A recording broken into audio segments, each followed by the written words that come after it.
तबादले पर जाने वाला नौजवान अफसर विजय आने वाले नौजवान अफसर नितिन को अपने बंगले पर लाकर उसे चपरासी रामलाल के बारे में बता रहा था। नितिन ने जब चपरासी रामलाल की फिल्म हीरोइन जैसी खूबसूरत बीवी को देखा तो वह उसे देखता ही रह गया। नितिन बोला, यार तुम्हारी ये चपरासी की बीवी तो कमाल की है। तुमने तो इसके साथ खूब मज़े किए होंगे। नहीं यार, ये छोटे लोग बहुत ही धर्म कर्म पर चलते हैं और इसके लिए अपना सब कुछ कुर्बान कर देते हैं। ये लोग पद और पैसे के लिए अपनी इज्जत को नहीं बेचते हैं।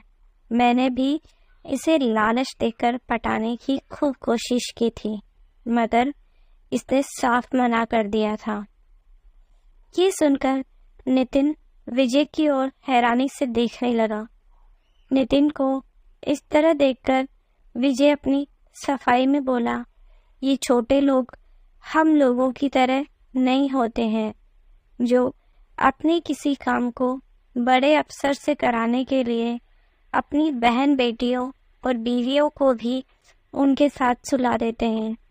हमारी बहन बेटियों और बीवियों को भी सोने में कोई दिक्कत नहीं होती है, क्योंकि वे तो अपने स्कूल और कॉलेज की पढ़ाई करते समय अपने कितने ही बॉयफ्रेंड के साथ सो चुकी होती है। इतना सुनकर नितिन मन ही मन उस चपरासी की बीवी को पटाने की तरकीब सोचने लगा। विजय से चार्ज लेने के बाद नितिन अपने सरकारी बंगले में रहने लग गया था। शाम को जब वह अपने बंगले पर आया तो चपरासी रामलाल उससे बोला, साहब आपको शराब पीने का शौक है तो लाओ। पुराने साहब तो रोज़ाना पीने के लिए बोतल मंगवाते थे। और क्या क्या मंगवाते थे तुम्हारे पुराने साहब? चपरासी रामलाल बोला, कॉलेज में पढ़ने वाली लड़की भी मंगवाते थे। वे पूरी रात के उसे 2000 रुपये देते थे। ले आना। सुनकर नितिन ने उससे कहा तो वह उनके लिए शराब की बोतल और उस लड़की को ले आया था। उस लड़की और उस अफसर ने भी शराब पीकर रात भर खूब मज़े किए। जाते समय नितिन ने उसे 3000 रुपये दिए और उससे कहा कि वह चपरासी रामलाल से कहे कि तुम्हारे ये कैसे साहब हैं जिन्होंने रात भर मेरे साथ कुछ किया ही नहीं था, बल्कि मुझे छुआ भी नहीं था, फिर भी मुझे 3000 रुपये मुफ्त में दे दिए हैं। उस लड़की ने चपरासी रामलाल से ये सब कहने की हामी भर ली। जब वह लड़की वहाँ से जाने लगी तो चपरासी रामलाल से बोली, तुम्हारे ये साहब तो बेकार ही रात भर लड़की को अपने बंगले पर रखते हैं, उसके साथ कुछ करते भी नहीं हैं, मगर फिर भी उसको पैसे देते हैं। तुम्हारे साहब का तो दिमाग ही खराब है। ये सुनकर चपरासी रामलाल हैरान होकर उसकी ओर देखने लगा तो वह उससे बोली, तुम्हारे ये साहब तो बेकार ही रात भर लड़की को अपने बंगले पर रखते हैं, उसके साथ कुछ करते भी नहीं हैं, मगर फिर भी उसको पैसे देते हैं। तुम्हारे साहब का तो दिमाग ही खराब है।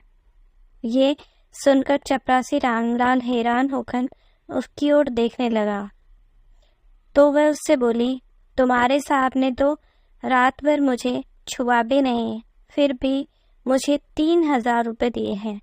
कहकर वह वहाँ से चली गई। उस लड़की की बातें सुनकर चपरासी रामलाल सोचने लगा था कि उसके अफसर का दिमाग खराब है या वे औरतों के काबिल नहीं है, फिर भी उन्हें औरतों को अपने साथ सुलाकर उन पर अपने पैसे लुटाने का शौक है। चपरासी रामलाल अपने कमरे पर आकर बीवी सरला से बोला, हमारे ये नए साहब तो बेकार ही अपने पैसे लड़की पर लुटाते हैं। वो कैसे? सुनकर सरला ने रामलाल से पूछा तो वह बोला, कल रात को मैं साहब के लिए एक लड़की लाया था, लेकिन उन्होंने उसके साथ कुछ भी नहीं किया, यहाँ तक कि उन्होंने उसे छुआ भी नहीं, मगर फिर भी उन्होंने उसे 3,000 रुपये दे दिए। ये सुनकर उसकी बीवी सरला हैरानी से उसकी ओर देखने लगी तो वह उससे बोला, क्यों न अपने साहब से हम पैसे कमाए। वो कैसे? सरला ने उससे पूछा तो वह बोला, तुम इस साहब के साथ सो जाया करो, ये साहब तुम्हारे साथ कुछ करेगा भी नहीं और उससे मुफ्त में ही हमको पैसे मिल जाएंगे। उन पैसों से हम अपने लिए नए नए गहने भी बनवा लेंगे और ज़रूरत का सामान भी खरीद लेंगे। मेरा कितने दिनों से नई मोटरसाइकिल खरीदने का मन कर रहा है, मगर पैसे न होने से खरीद ही नहीं पाता हूँ। जब तुम्हें नए नए गहनों में नए कपड़े पहनाकर मोटरसाइकिल पर बिठाकर अपने गांव और ससुराल ले जाऊंगा तो वे लोग हमसे कितने खुश होंगे। हमारी तो वहां पर धाक ही जम जाएगी। कहीं ये तुम्हारा साहब मुझसे मजे लेने लग गया तो?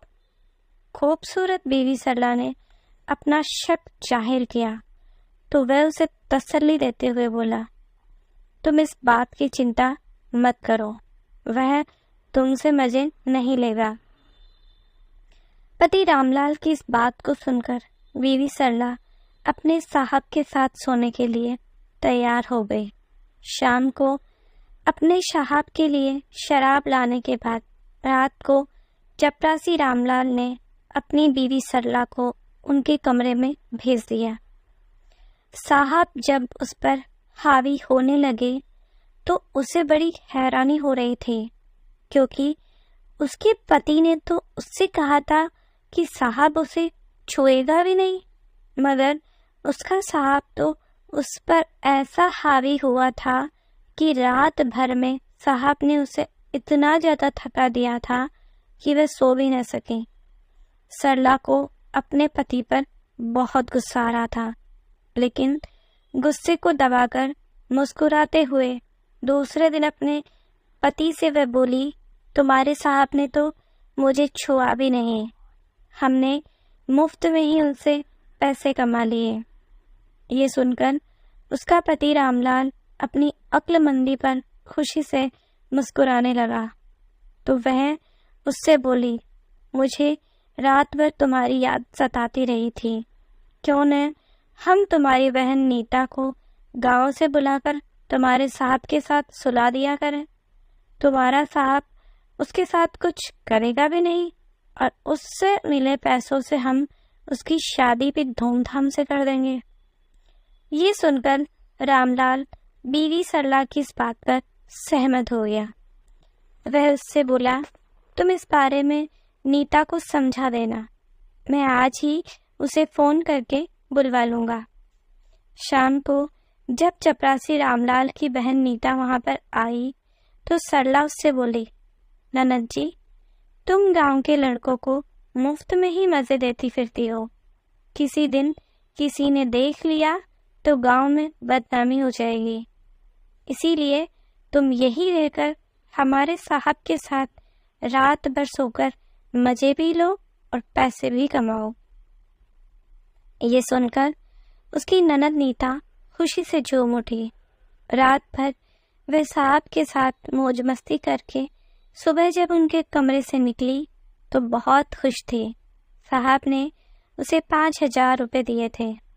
कुछ ही दिनों में चपरासी रामलाल अपने लिए नई मोटरसाइकिल ले आया था और अपनी बीवी सरला और बहन नीता के लिए नए नए जेवर और कपड़े भी खरीद चुका था, क्योंकि उसके साहब अपने से बड़े अफसरों को खुश रखने के लिए उन दोनों को उनके पास भेजने लगे थे। एक दिन सरला और नीता आपस में बातें करते हुए कह रही थी कि उनके साहब को रात भर उन्हें इतने मज़े देते हैं कि उन्हें मज़ा आ जाता है। उनकी इन बातों को जब चपरासी रामलाल ने सुना तो वह अपने साहब की इस चतुराई पर हैरान हो उठा था, लेकिन अब हो भी क्या सकता था रामलाल ने सोचा कि जो हो रहा है होने दो, उनसे तो पैसे तो मिल ही रहे हैं। उन पैसों के चलते ही उसकी अपने गांव और ससुराल में धाक जम चुकी थी, क्योंकि आजकल लोग पैसा देखते हैं, चरित्र नहीं। तो दोस्तों, आपको ये कहानी कैसी लगी प्लीज़ कमेंट में ज़रूर बताइए और चैनल को लाइक एंड सब्सक्राइब करना मत भूलिए। Thank you.